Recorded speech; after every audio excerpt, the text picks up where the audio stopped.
नमस्कार दोस्तों। तो हमारी आज की कहानी का शीर्षक है अब पछतात हो क्या जब चिड़िया चुग गई खेत। बहुत समय पहले की बात है।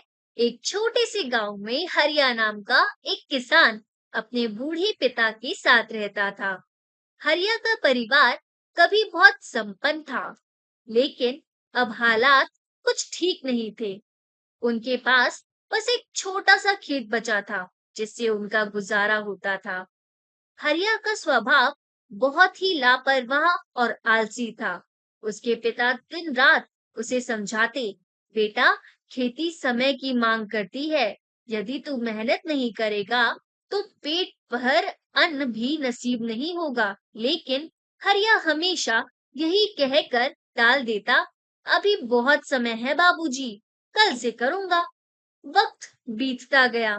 दूसरे किसान अपने खेतों की जुताई, बीज बोना, सिंचाई और देख-रेख में लग गए, लेकिन हरिया दिन भर पेड़ की छांव में बैठा रहता था या गांव में इधर-उधर घूमता रहता।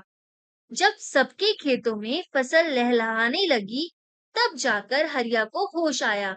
जल्दबाजी में उसने अपने खेत में बीज तो बो दिए, लेकिन फिर भी उसने सही समय पर पानी नहीं डाला, ना ही खाद दी और ना ही चिड़ियों से फसल की रक्षा की। उसके खेत की हालत बहुत कमजोर थी। एक दिन जब हरिया खेत पर गया तो देखा कि बड़ी संख्या में चिड़िया उसकी अध पकी फसल पर टूट पड़ी है। वो दौड़कर उन्हें भगाने लगा, हाथ पैर फेंकने लगा, लेकिन चिड़िया तो तब तक अपना काम कर चुकी थी। आधी से ज्यादा फसल चिड़िया चुग चुकी थी।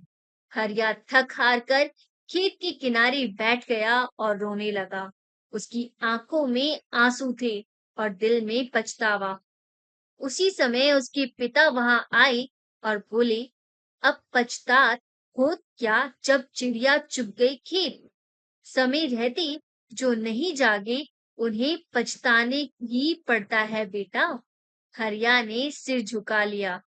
उस दिन से उसे समझ आ गया कि समय की अनदेखी करना सबसे बड़ी भूल होती है। तो दोस्तों, इस कहानी से हमें 3 सीख मिलती है। पहली, समय पर किया गया कार्य ही सफल होता है। दूसरा, आलस्य और टाल-मटोल जीवन को बर्बाद कर सकते हैं। और तीसरी सीख हमें ये मिलती है कि अवसर चला जाए तो पछताना ही पड़ता है, लेकिन तब कुछ नहीं बदलता। धन्यवाद दोस्तों।